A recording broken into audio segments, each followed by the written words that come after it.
you've had your own journey, and on this forum you've sometimes shared it. You've been a friend of this festival. We thank you for coming back in its 3rd edition. You've had your own journey, your own tryst with this big thing called masculinity and all the stereotypes that come with it, all the pressures that come on men. Can you talk a little bit about that? Yeah, so... Just... Yeah. Hi. Good morning.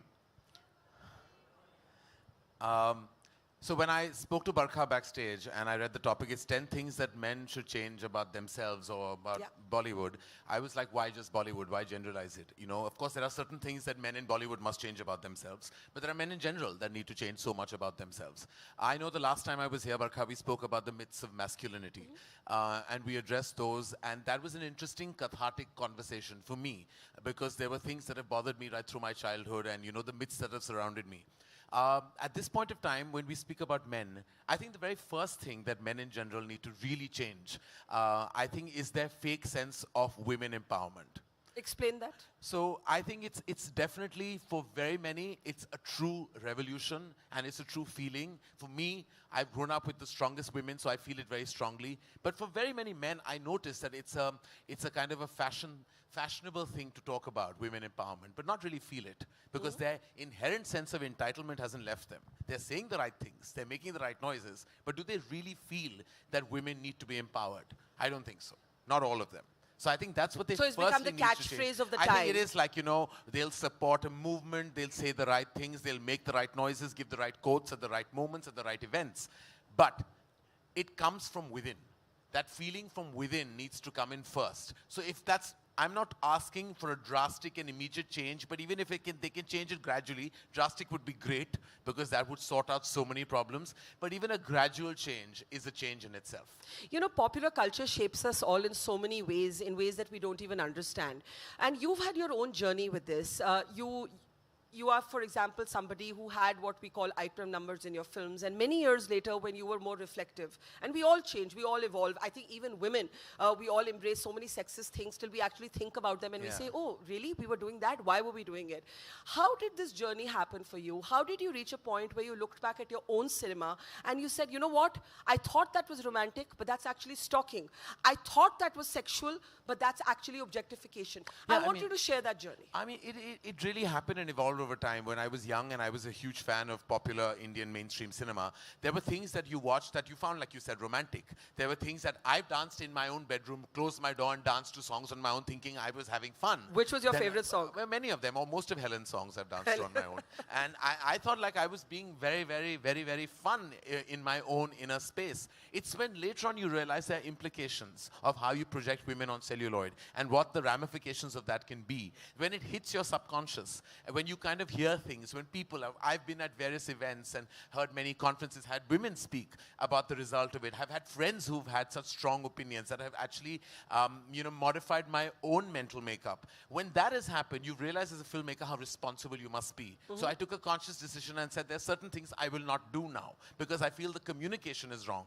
Right now, our antennas are much more raised when you're writing a film, when you're producing a film, when there are scenes in movies. You cannot do certain things. Of course, you know, there will still be some slips, you know, because sometimes, you know, you've grown up in a certain way, you've been told certain things. I mean, sometimes really sexist, horrible films do really well. They're huge box office successes. And how do we explain that contradiction? Because none of us believe, for example, in censorship. I'm a free speech, pretty much absolutist. I believe that even prejudices sometimes are latent and they get this expression, but I'm disturbed. I'm disturbed that really sexist films, and we've seen a spate of them recently do well. And I know exactly what you mean. And there are films that have worked and have been appreciated, been applauded, you know, that have received huge box office success. And on a certain level, when you're told about it, it disturbs you that you didn't think of those things while viewing it or watching it. And those experiences have happened with me as well. And I must admit that at many times when people have reflected back and told me things, I was like, I didn't think of it. And then you start questioning your own inherent DNA.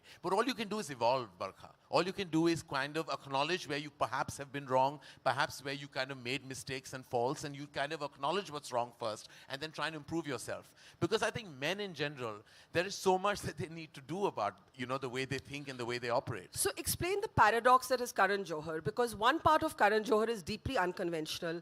You're a single father to wonderful babies. You have, you know, you projected a sort of alternative sexuality or the gay character on cinema well before mainstream cinema did. We can have another debate about why you felt the need to caricature it at first and then you changed the representation. And then there is Karan Johar, the sort of conventional blockbuster, some would say even socially conservative filmmaker. Who is Karan Johar? Are you a paradox? A Gemini. You get two for the price of one.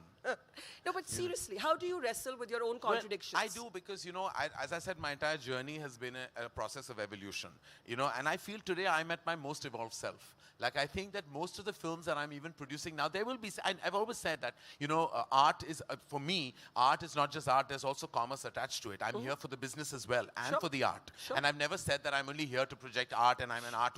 I care about the box office numbers of my films because that's what I'm here for as well. So there will be content and genres that I will choose that will be, of course, commercially driven. But there are those films, and I feel I get very little credit for those. I've tried to push the envelope. When you talk about sexuality, yes, I addressed it in a caricaturish way, but I at least made it. But you moved from there. But no, but we also made it, you know, we also made a dining room discussion for the very first time. Like, there were people who talked about gay in cinema in 2000. I had actually tapped on it in 2003 in Kalhonaho. There was a track, the Kantaben track, that actually addressed sexuality for the first time in a big mainstream cinema with mainstream stars. It was further enhanced in 2008 with Dostana. We brought the conversation. Then I directed a short for Bombay Talkies, the anthology that I do with 3 other directors, where we talked about it in a more serious way. And then in Kapoor and Sons, which was addressed in a solid way. So, of course, the process of homosexuality at Dharma Productions on cinema has evolved, but it was always there. We had put it out. And I'm proud of the fact that we put out that content in the mainstream. And now you can actually make, there's legit content with our films being made. There's a Shubh Mangal Zyada Savdhan being made, a Dostana 2, which will have accurate representation of sexuality on screen without any cringe-worthy depiction. Why did you feel the need to bring it in as a Kantaben caricature? It had to be, at that point of time, we were a different society. We were a different way of thinking. And it had to be cradled with humor for it to resonate at all. Because had I just put it out there seriously, I don't think that it would have struck the right chord. Finally, it had to be, first you have to build awareness in a society that is actually talking to you. I've had people actually even, I had an uncle once who came and asked me, "Ke gay log karte kya hai?" They look, and I didn't know what to say. You know, so what did you say? And I had a lady right now who I met backstage who whispered in my ear and said, "I went with 3 gay people for a holiday." She said it to me as a secret. It's ridiculous. And what did you say? I smiled. I said, "Good for you."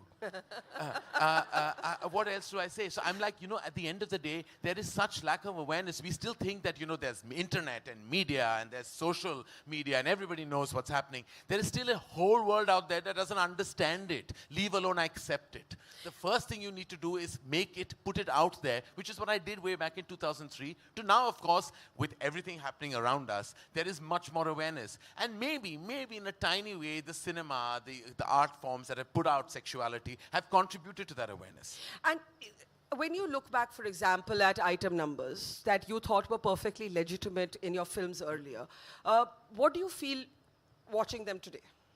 I feel like that I didn't think of the right thing at that point of time. I didn't think that there were going to be repercussions and ramifications, which I believe cinema is such an impressionable medium, which it has been.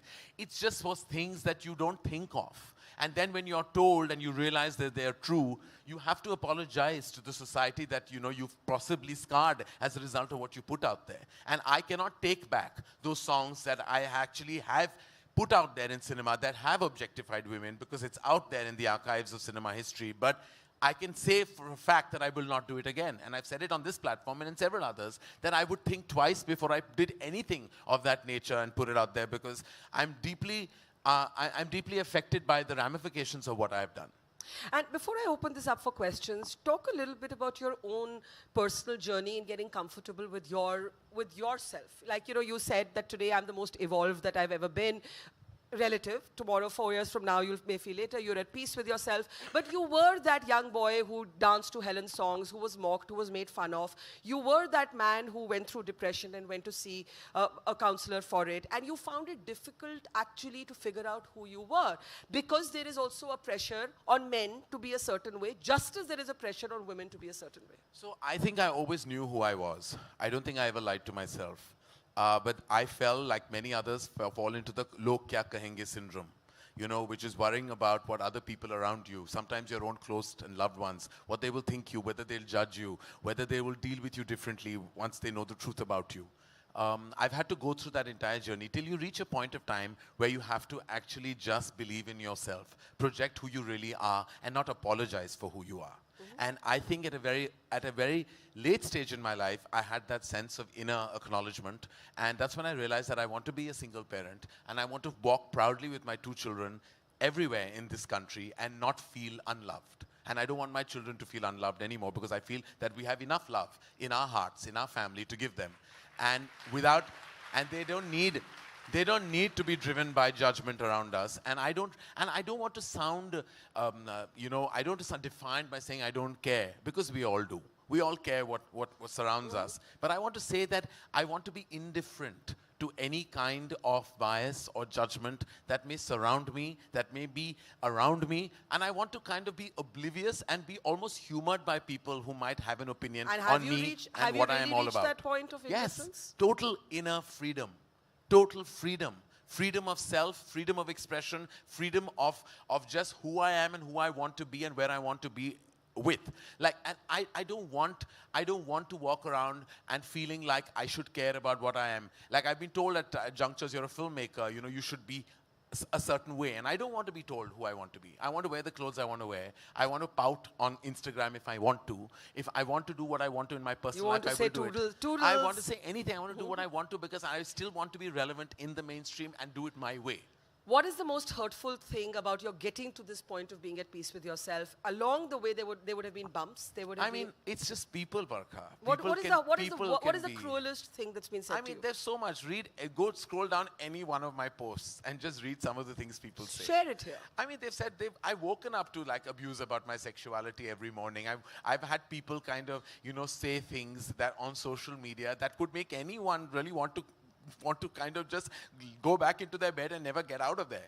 But I have never really allowed it to kind of ever bring me down. When I went through a phase of anxiety and depression for about 2.5 years, I realized it was actually a build-up of everything that I was holding within that finally exploded into a mental health situation. And I realized all that counseling, speaking about it, and just expressing myself really helped. And I advise all those who sometimes feel that they must shy away from actually seeking help, that they must not do that. Because sometimes speaking to a stranger who actually a therapist or psychoanalyst or psychiatrist it can be, sometimes is very, very, very, very liberating.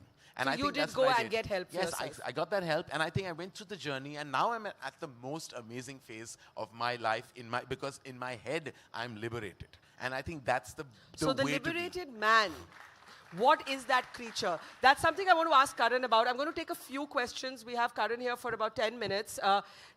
Get the young lady in the 4th row here. But Karan, I want to ask you, what or who is the liberated man? If you had to define who's a liberated man, we have some definitions for an empowered woman. Who is a liberated man? What is a liberated man?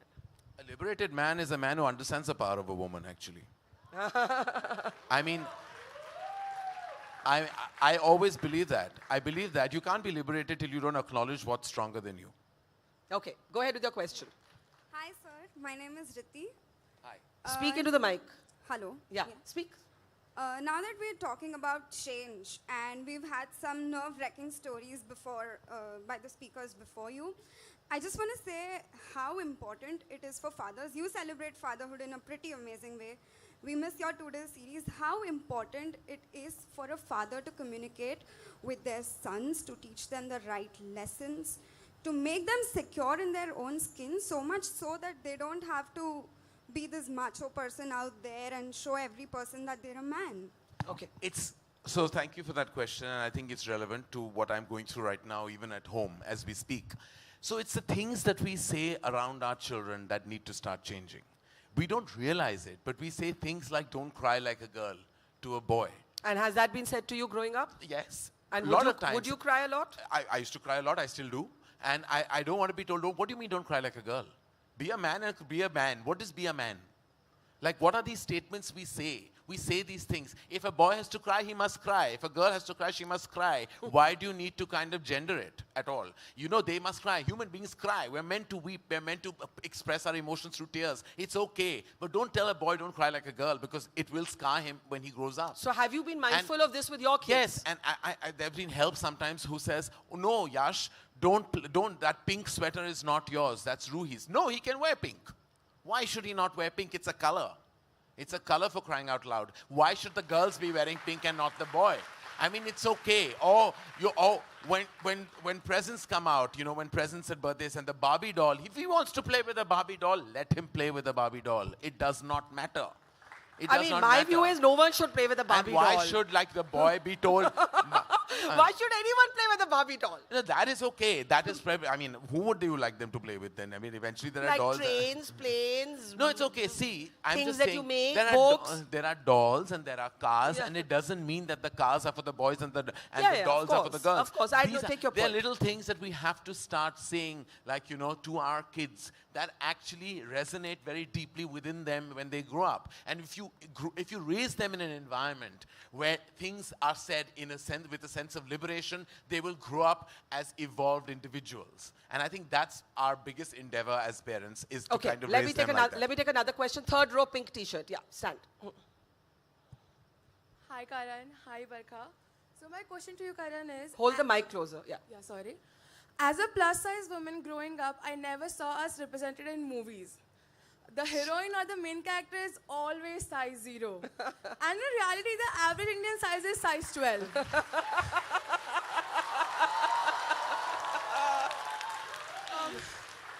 And the plus-size character represented are cringeworthy most of the time, and you have to agree with me. Do you think it's time to be a little more inclusive? I think so. And firstly, I think you're gorgeous, so never let anybody else tell you otherwise.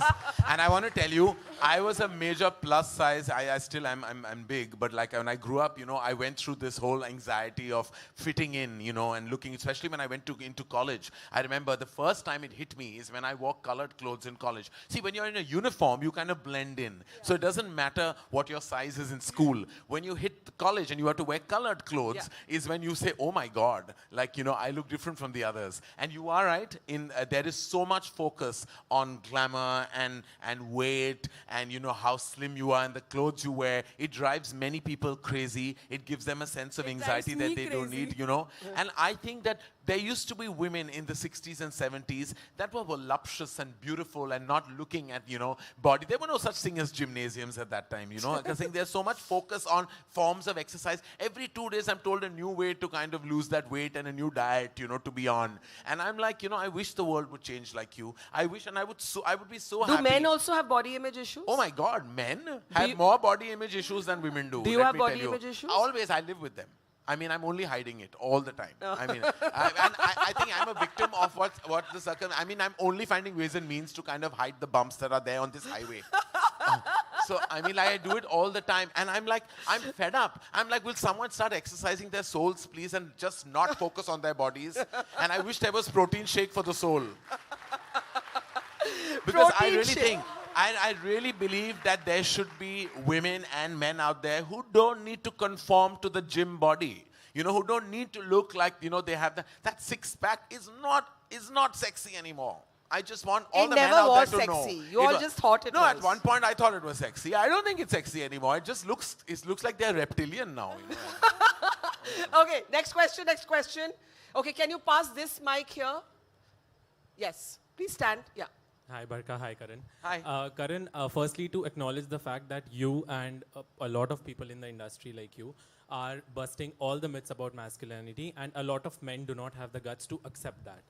A lot of people who still think that wearing a floral shirt, wearing a colored shirt, applying a little concealer is at the cost of their masculinity. And I think it has a lot to do with you people in the industry who teach us and make us feel comfortable about who we are. And a question would be this, that how do you think that you being in the film industry, in the fashion glamour industry, it's easier for you to, you know, dress in a certain way, pout and say toodles on screen, but people who are in the corporate world, who are into banking jobs or say are consultants outside, how do the Basically, you men want to wear concealer, Karan's clothes and say toodles. I do. Yeah. You know, it's not about being Karan Johar. It's about a lot being trying to be me, and sometimes you get questioned and you're not Are you taken in a seriously. corporate? Are you in a corporate I'm job? in a corporate job. Right? Poor you. Okay.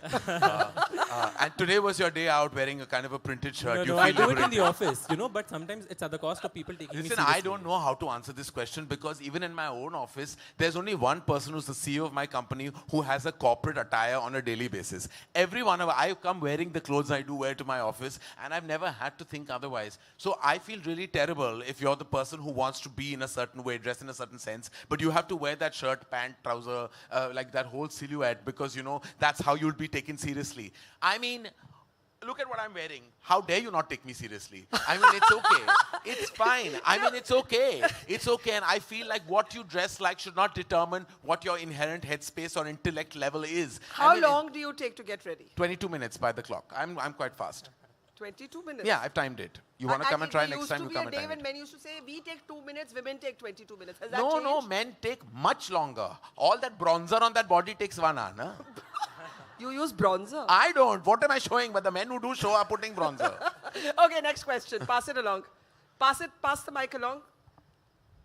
Yeah. Hi. Just tell me how much time we have because Karan has a flight. Yeah, okay. Okay, sorry. I want to ask you, when do you think the conversation on sexuality should start as a parent to a child? Because I think a lot of the gender issues we face today is because children feel that this is how men are supposed to be and this is how women are supposed to be. So as I said, darling, I said the conversation has to start when they're 2 years old, not with them, but around them. What you say to each other is conversation in itself. And then you will realize that when they're 6 or 7 or 8, when you have to talk about it in a more solid way, they will be more accepting to that conversation or draw from what you're saying because the environment in which you've raised them has already tuned their headspaces into that direction. So that the conversation starts even when you're not speaking to them. You're actually speaking around them. That's a conversation that you must have. It's the right things you say around your children. Okay, ma'am, in the front row. Yes, ma'am. Good afternoon, Karan. I'm so excited to see you. Good afternoon, ma'am. Yeah. So this is about 10 questions that you'd want Bollywood to change. I want. He's not agreed with all. No, I agree with everything you Give say. one suggestion, ma'am, that you want him to change. See, there is a question of Simran and Rahul. I don't know, I forgot his name. Is Raj. Same thing, actually. Same thing. They both were important for DDLJ, and I think you as a producer and director, are you going to fight for the same fee that the actors are going to charge? Okay, good question. Should they have been paid the same? They both made the movie a hit. Should your female stars and your male stars basically get paid the same money? Yeah. Like, so this question has been raised and asked to me at several platforms and junctures, and I believe that there has been a huge evolution in that process of pay parity that you're talking about.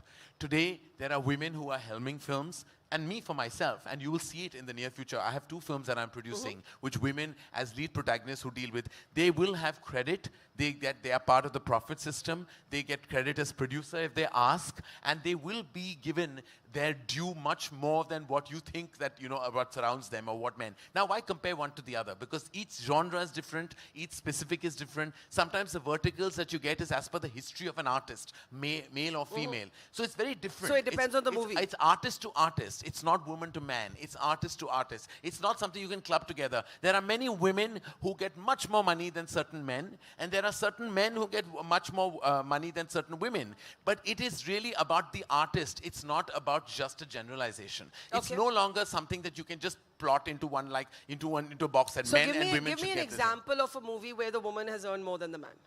I mean, there will be examples. It depends on what the casting is and depends on what the films are. So you mean... I mean, I don't want to give you those inner details because I don't Convenient. But I don't want to tell you about who's got what and where. But I'm telling you as a producer, and I can say that with a lot of strength and gravitas, that there are women that are going to be in Dharma Productions films that are getting much more than the men in the film. Okay, good to hear. Question?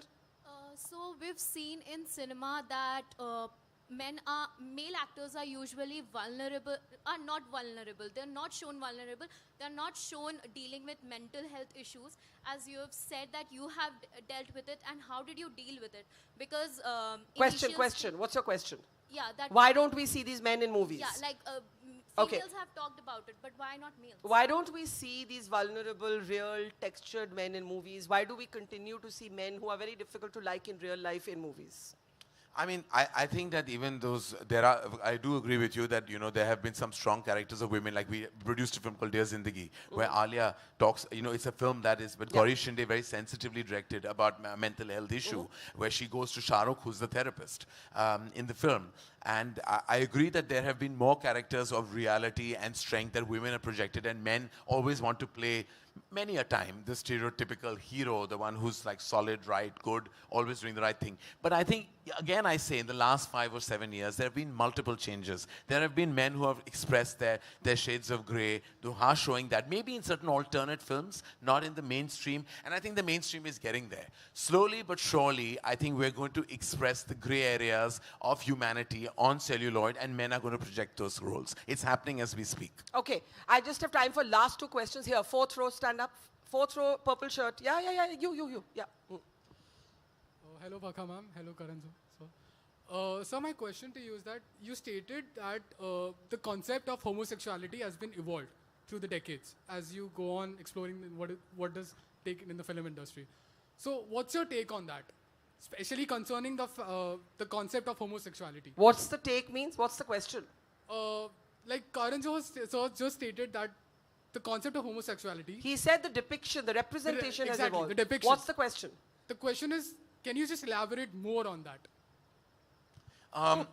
So what I said that initially it was something that was a conversation starter. So there was a depiction of sexuality that was caricaturish, even in a cinema that I've produced. But today I would not do that. Like today I'm making a film. So the evolution is from one Dostana to the other.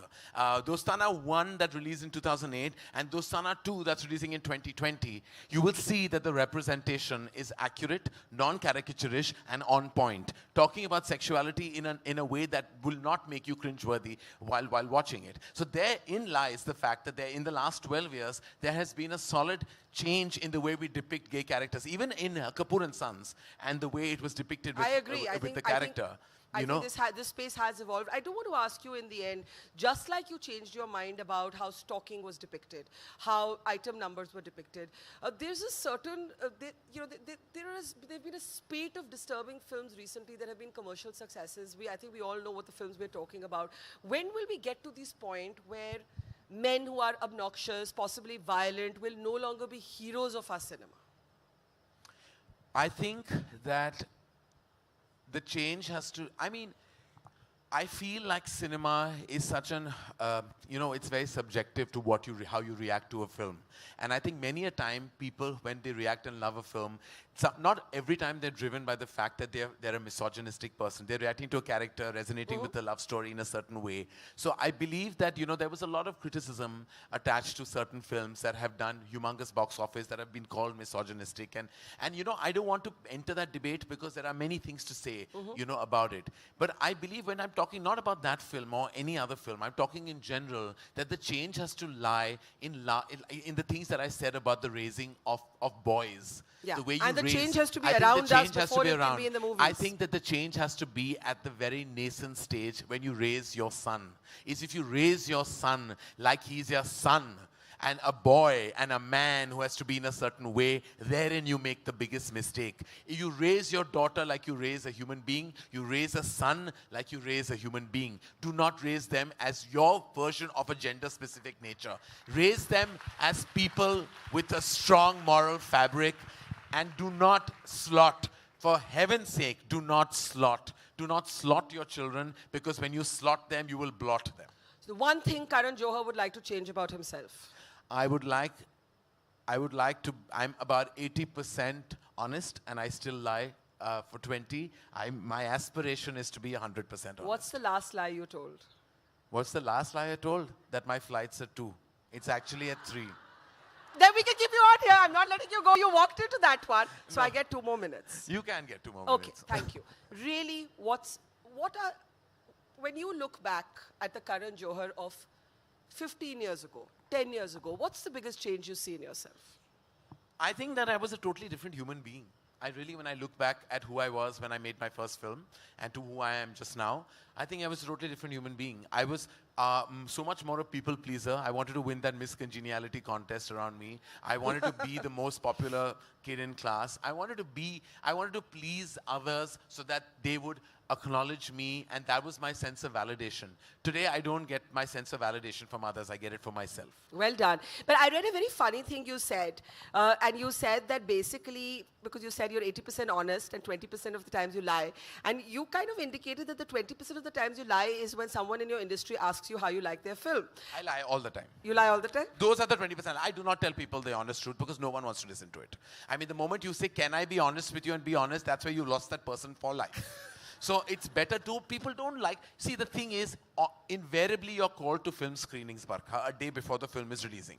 Now I feel there's no point in telling the person that you made a really bad film a day before the film is releasing, because there's nothing that person can do and you also can't do anything about it. So you might as well say, Mr. Great, lovely, you were amazing, how amazing, blah, blah, blah, and then walk out. I mean, so every time I tweet, I lie, every time I Insta post, I mean it. You know, we have Facebook as our sponsor here, so you've made them very happy. What? You lie on Twitter and you tell the truth on Instagram. I do lie on Twitter because Twitter, see, those are few characters you can get away with a lie and not cringe at yourself. But what happened on Instagram when I write those big kathas, I really mean it. Because that's why I've taken time to construct those and I really mean it. So that's my thing. If you want to catch me, that's where you can catch me. So who is Karan the person as opposed to Karan the persona? Those lines are blurred.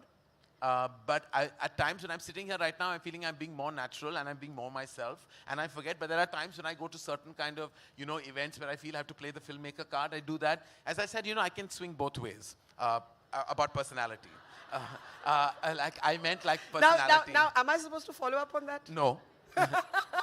You're supposed to just politely say good night to me or goodbye to me because while I catch, or say toodles to me while I catch my flight. No, so what I was saying is that there are times that you are more real and there are times that you have to put up that filmmaker facade, and I've done that. And I can, as I said, I'm Gemini, I can play both roles with equal aplomb. So I want to end with where you started. You said that one of the things men need to change is not do this token service to feminism, to women's empowerment.